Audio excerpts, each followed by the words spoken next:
Close your eyes for just a second. I want you to imagine your workday. And, well, not the exciting projects or those big creative breakthroughs, but the quiet, invisible moments. You know the ones.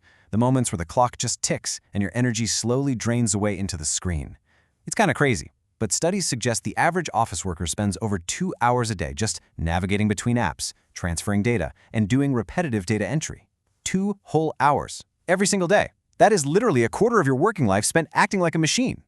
Every single day, millions of us repeat the exact same work. We're opening the same nested folders. We're renaming that final _version_2_actual file for the 100th time. We painstakingly copy the same information from some massive spreadsheet into a tiny email over and over, just crossing our fingers that we don't paste it into the wrong row. It's this mundane, repetitive friction we all experience in our routines, and we do it so often it just becomes background noise, right? It's like a heavy, unquestioned tax on being a professional. We just kind of accept that this is what work looks like. But what if, one day, you just pause?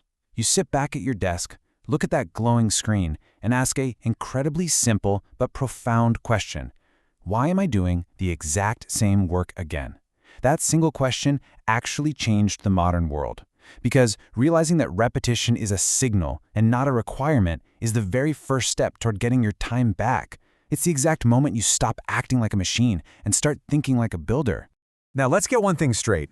What we're really talking about today isn't magic. It's not some hyper-intelligent robot coming to take over your job or a flashy server room humming in the dark. It is simply automation. But let's build this from first principles. Automation is just repeated problem-solving with responsibility, where human judgment remains absolutely central. It is nothing more than instructions repeated by a machine. The human chooses the purpose, writes the rules, and most importantly, checks the result. You are always the architect here. Okay, Section 1. Seeing the invisible workflow. What's really interesting about this transition is how it entirely shifts our focus. We're moving away from feeling frustrated by all this endless repetition to actively observing it. We're going to start seeing the invisible structures that make up our days. We're going to track exactly where our attention actually goes. You see, you actually already understand workflows perfectly in the physical world. Think about it. A checklist repeats steps so you don't have to hold them in your memory. A physical folder holds related materials so it doesn't just scatter all over your desk. And a cup of tea patiently waits while a repeated, boring task runs. We just need to clearly see these exact same physical structures in our digital lives. Automation begins so much closer to these ordinary, everyday objects than it does to complex computer science. So, how do we actually build this from the ground up? Well, we follow a strict progression. Look at what's at the absolute bottom of this list. Code. It is literally the absolute last step, not the first. We always start with a human need. Then we identify the information entering the system, the movement or transformation that has to happen to that info, and the rule deciding that movement. Only then, at the very end of the line, do we introduce a tool like Python. If you jump straight to writing scripts without truly understanding the need, you aren't automating, you're just creating faster confusion. Section 2. Human judgment comes first. This establishes the most vital rule of all. Python is absolutely fantastic at repeating literal, explicit steps, but the human must retain the empathy, the ethics, and the final say. Think of it this way. The machine does the heavy lifting, but you're still the one doing the driving. Now, it's incredibly natural to feel a little bit of hesitation right here. You might be wondering, if Python can repeat all these steps for me, am I going to become less thoughtful? Will having a machine handle my files and reports make me lazy and disconnected from the nuance of my actual work? Honestly, it's a super fair fear. We've all seen what happens when people rely blindly on a shiny new tool and just completely stop paying attention to the details. But here is the reassuring reality. Python can count, group, format, and clean file copies without ever getting tired, distracted, or bored. But humans, we must do the interpreting. We've got to decide the priority of the task, apply empathy to the situation, and rigorously review the final output. A well-built system doesn't remove your understanding, it removes the unnecessary strain so your attention can move to better, way more important places. It frees up your mind so you can actually think. And that brings us to a really firm line in the sand. There are certain things you should absolutely never automate. First off, do not automate confusion. If you don't completely understand a manual process, adding code is just going to generate a faster mess at an unstoppable scale. Don't automate carelessness, secrecy, privacy, or any subjective judgment you can't clearly explain. Refusing to automate these types of tasks isn't a lack of technical skill. It's actually the ultimate sign of professionalism. It's care. Moving on to Section 3, Rules of Safe Automation. So now that we know exactly where the boundaries are, how do we actually begin building these time-saving systems without, breaking our files, corrupting our data, or completely losing our minds? Safety has got to be built right into the foundation.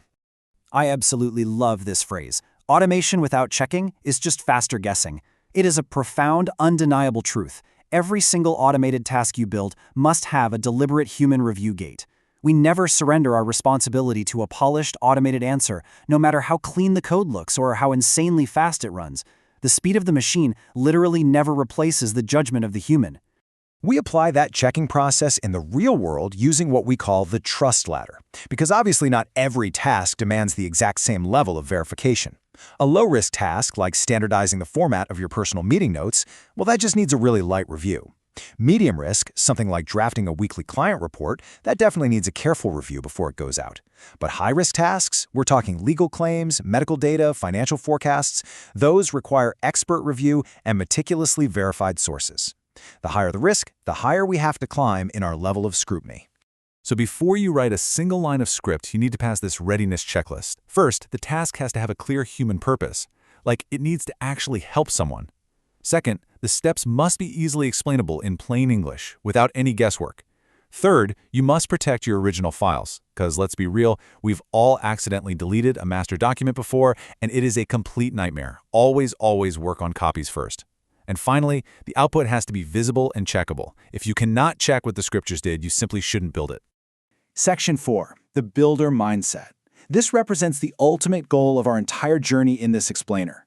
We're shifting from being passive users of technology, who just accept daily friction, to becoming empowered builders, who design our own relief. We are literally changing how we interact with our computers.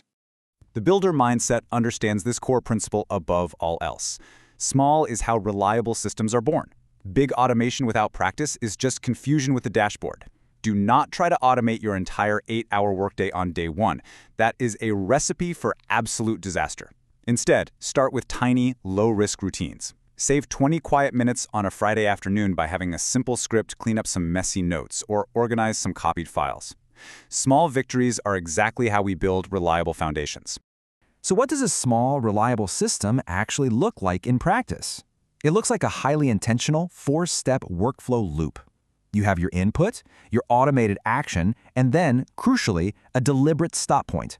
The code just pauses, it waits, and it respectfully hands the baton right back to you for step 4, human review. That stop point is exactly where safety lives. It's that necessary breath between the work being done and the final decision being made. As you start practicing these small loops, you'll naturally travel along a timeline of workflow maturity. Most of us start over at level 1, rescue.